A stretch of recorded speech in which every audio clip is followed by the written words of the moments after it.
اعترافم کرده؟ بله قربان، اعتراف به تجاوز. کارگردان معروفیه، فیلم‌های زیادی هم ساخته. به بهونه دیدن فیلم‌ها شاگرداش می‌برد داخل این ویلا قربان. ما ساکت نمیشیم، ما حرفمون رو میزنیم. آقا به ما تجاوز شده.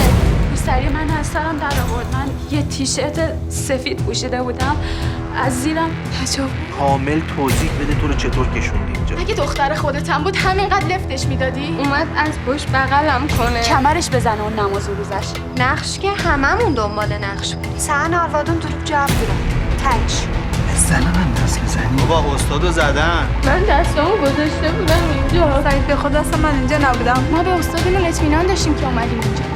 با اسلحه عین سگ میکشمت. من داغ راضیه رو به دلت میذارم.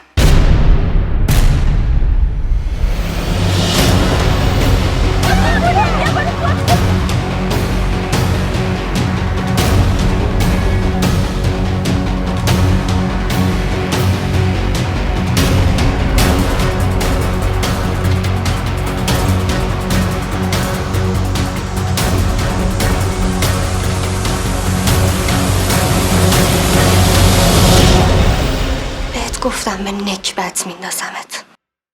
ببین به چه نکبتی افتادی.